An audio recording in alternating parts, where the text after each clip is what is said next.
naagnimo ayuu ku qaraabo jiray waqtigii uu joogay Soomaaliya balse markii uu ka talaabay xeebtii Liibiya isla markaana uu galay Yurub ayuu la soo baxay gar iyo shaaribo xanyo iyo sidoo kale ragnimadiisii waxa la yaabay oo argagaxay gabdhihii uu horay ula seexan jiray waqtigii uu dumarka iska dhigi jiray uu joogay Soomaaliya qofka halkan kaaga muuqda waxa laga yaabaa inaad social media horay ugu aragtay adigoo oo ka aaminsan qof dumar ah balse warbixin ayaan ka sameeyay 3 sano ka hor taasi oo ummadda Soomaaliyeed uga digayo qofkani inuu yahay qof rag ah isla markaana laga digtoonaado warbixintaas iyo sidoo kale qofkani uu isku bedelay nin rag ah markii uu tagay Yurub ayaan kugula wadaagi doonaa halkan shabeelka mudug waxa uu ka talaabay Liibiya asagoo oo aad u rafaadsan qabiilkiisa iyo sidoo kale familkiisu aad ayay uga warqabeen in qofkani uu yahay qof rag ah isla markaana ku qaraabanaya qof dumar ah sidaas darteed hal lacag ah kama dhiibin balse waxa garab istaagay Soomaali oo waqtigii uu ku rafaadsanay Liibiya ka baxshay lacag gaaraysa $30,000 isla markaana u sii daayay halkaasi iyo Yurub balse waxa uu la soo baxay raganimadiisii waxa uu cadeysanayaa waqtigan inuu yahay nin rag ah waa waqtigii aan ka diyaarinayay 3 sano muuqaalka aniga ayaa inkaga muuqda halkan oo ka diyaarinayo qofkani waxa uu yahay 3 sano ka hor muuqaal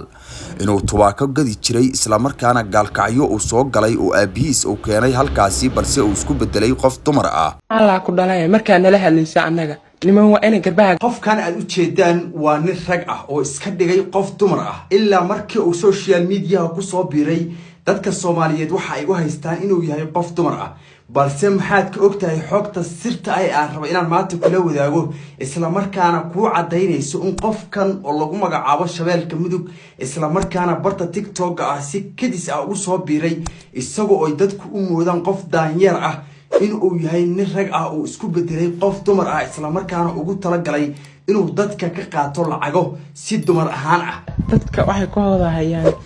codkaagu muxuu la weyn yahay codkaaga maxaa ku dhacay codkayga waxa ku dhacay hadda idin sheegaya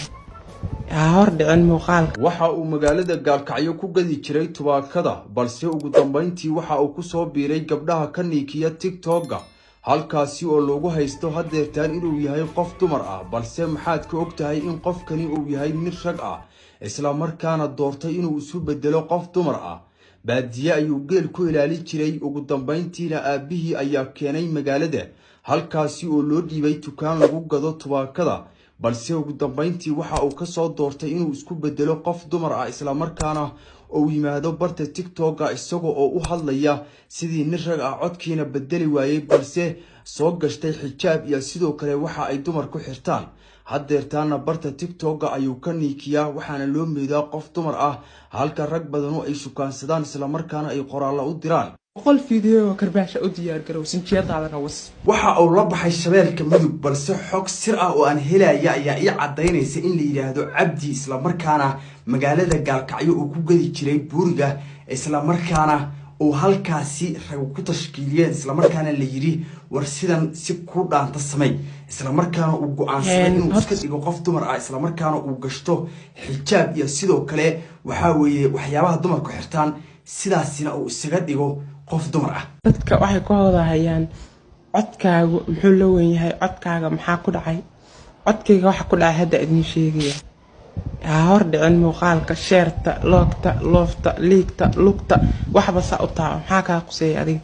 horta codkayga anigu waxaan ku weynaystay taleefka maalinta soo gadanayay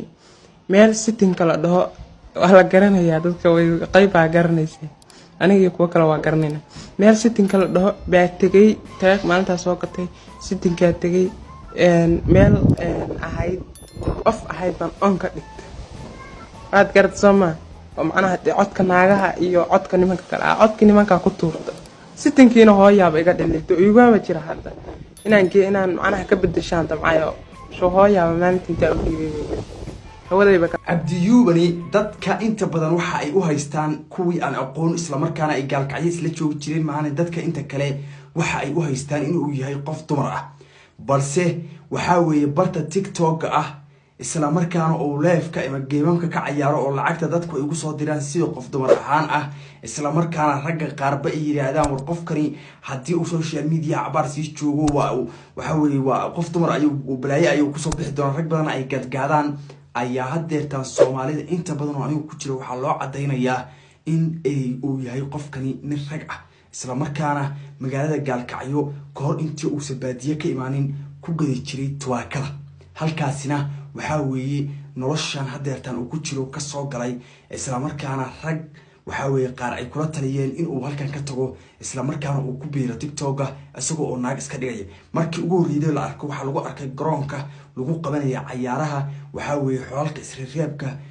waxa weeye mudug oo halkaas uu ka soo muuqday isagoo oo dadku ay dhahayeen daanyeer ayaa tahay balse ugu dambeyntii waxa la cadeeyay in qofkani uu yahay qof nin rag ah isla markaana waxa tagtaa meesha uu TikTok ku leeyahay waxaan ugu qortay nin ayaa tahay naga daabenta muuqaalkaasi waxa uu ahay 3 sano ka hor aniga oo kula wadaagaya in qofkani uu yahay qof rag ah isla markaana aanu ahayn qof dumar ah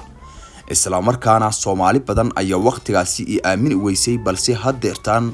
ayay Soomaalidii aad u daawanayaan muuqaalkayga isla markaana ay sheegayaan in qofkani ay hadda u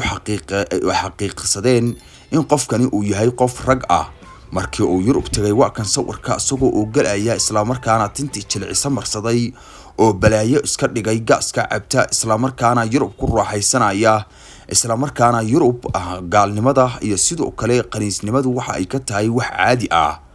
qofna kuma mashquuli doonto oo noloshiisa ayuu horay u sii wada doonaa balse arinta la yaab kale ayaa ah gabdho badan ayuu la sixday qofkani markii uu joogay Soomaaliya dumar ahaanna ula sixday oo u soo dhaweystay dumar ahaan balse qof rag ah markii ay u xaqiiqgarowday inuu ahaa ninka ay la siixan jireen waxa ay ku jiraan xaalad argagax iyo murugo leh alla ma qofta maan aaminaya xagee jirteen habeenka shabeelka mudug aan hoteelka ku arkay aan ku dhegdhegay aan laabti galiyay aan dhunkaday isaguna aan sawiraan damacay inaan galgalo suuligii maan galo dharka iska bedel maas dhaho muu iga daba imaado maan ku dhakaar samiiray saaxiib garanka ii xir naxdin alla maxaan dhiman waaye oo hortiisa aan ku labistay aan shaqada ku gashtay street ku gashtay la baayo wayga dhargay haddaan nin moodaya way soo geli leh yaa alla samiira waa khiyaanta dunya kharku naafin qofta mana aamini mayo hadday xitaa naagta xitaa aamini mayo bas waa iga dhamaatay aniga aaminaad waa iga guudhay yaa wallaahi bilaa talaaminaad waa iga guurtay yaa la aaminaya